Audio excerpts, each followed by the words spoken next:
IAS ಗ್ರಾಮೀಣ ಮಟ್ಟದ ವಿದ್ಯಾರ್ಥಿಗಳಿಗಲ್ಲ, ಅದರಲ್ಲೂ ಕನ್ನಡ ಮಾಧ್ಯಮ ವಿದ್ಯಾರ್ಥಿಗಳು ಎಲ್ಲಿ ಆ ಪರೀಕ್ಷೆಯಲ್ಲಿ ಪಾಸ್ ಆಗ್ತಾರೆ ಅನ್ನೋ ಮಾತನ್ನು ನಮ್ಮ ಕನ್ನಡಿಗ ವಿದ್ಯಾರ್ಥಿಗಳು ಸುಳ್ಳಾಗಿಸಿದ್ದಾರೆ. ಈಗ ಬಂದಿರೋ IAS ಪರೀಕ್ಷೆಯ ಫಲಿತಾಂಶ ನೋಡಿದರೆ ಎಲ್ಲರಿಗೂ ಅಚ್ಚರಿ ಆಗಬಹುದು. ಈ ಬಾರಿ ಕರ್ನಾಟಕದ 65 ವಿದ್ಯಾರ್ಥಿಗಳು ಉತ್ತೀರ್ಣರಾಗಿದ್ದಾರೆ. ಇವರಲ್ಲಿ ಕೆಲವರು ಸುವರ್ಣ ನ್ಯೂಸ್ ಜೊತೆ ತಮ್ಮ ಸಂತಸ ಹಂಚಿಕೊಂಡಿದ್ದಾರೆ. ತಮ್ಮ ಈ ಸಾಧನೆಗೆ ಪ್ರೋತ್ಸಾಹ ನೀಡಿದವರನ್ನು ನೆನೆದಿದ್ದಾರೆ. ಮತ್ತೊಂದು ನಂದು ಸಾರ್ವಜನಿಕ ಆಡಳಿತ ತಗೊಂಡಿದ್ದೆ. ಇನ್ನು ಅದು ಒಂದು ಹೊಸದಾಗಿತ್ತು, ಅದನ್ನು ಕಂಪ್ಲೀಟ್ ಮಾಡಿಕೊಂಡು ನಾನು 2010ರಲ್ಲಿ ಬರೆದಿದ್ದೆ.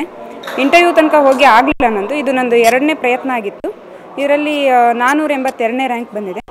6ರಿಂದ 7 ಗಂಟೆ ಸತತವಾಗಿ ಓದಿದ್ರೆ ಸಾಕು, ದಿವಸಕ್ಕೆ 12 ಗಂಟೆ 15 ಗಂಟೆ ಎಲ್ಲ ಅವಶ್ಯಕತೆ ಇಲ್ಲ. ಇದು ಕಷ್ಟ ಅಂತ ತುಂಬ ಜನ ಅಂದ್ಕೊಂಡಿದ್ದಾರೆ, ಬಟ್ ಇದು ಹಂಗೇನು ಕಷ್ಟ ಇಲ್ಲ. ಎಫರ್ಟ್ ಹಾಕಬೇಕು, ಮೋಟಿವೇಶನ್, ಡೆಡಿಕೇಶನ್ ಇದ್ದರೆ, ದ 3 Ds, ಡೆಡಿಕೇಶನ್ ಇರಬೇಕು ಆ್ಯಂಡ್ ಡಿಟರ್ಮಿನೇಷನ್ ಇರಬೇಕು ಆ್ಯಂಡ್ ದ ಛಲ ಇರಬೇಕು. ಛಲ ಇದ್ದರೆ ಇದು ಆರಾಮಾಗಿ ಸಾಧಿಸ್ಬೋದು. Please work hard. It's a very achievable dream being a civil servant. You can try for any of the multiple services that are offered by UPSC. My optionals are sociology and public administration. I believe that 8 to 10 hours of hard work every day consistently for a year will make you sail through this process. ಯಾವುದೇ ಒಂದು ದಿನಕ್ಕೆ 12 ಗಂಟೆ ಓದಬೇಕು, 13 ಗಂಟೆ ಓದಬೇಕು, ಅವೆಲ್ಲ ಸುಳ್ಳು.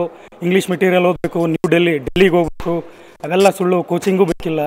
ಆರಾಮಾಗಿ ಈ ಪರೀಕ್ಷೆ ಬಗ್ಗೆ ಏನಿದೆ ಅಂತ ಮೂಲಭೂತ ಅಂಶಗಳನ್ನ ತಿಳ್ಕೊಂಡು, ಪ್ರಶ್ನೆ ಪತ್ರಿಕೆ ಹೇಗಿದೆ, ಸಂದರ್ಶನ ಹೇಗೆ ನಡೆಯುತ್ತೆ, ನಾವು ಹೇಗೆ ಓದಬೇಕು, ಏನು ತಿಳ್ಕೊಬೇಕು ಅನ್ನೋದನ್ನೆಲ್ಲ ಸಂಪೂರ್ಣ ತಿಳ್ಕೊಂಡು ಓದಿದ್ರೆ ಈ ಪರೀಕ್ಷೆಯಲ್ಲಿ ಯಶಸ್ಸು ಕಟ್ಟಿಟ್ಟ ಬುತ್ತಿ.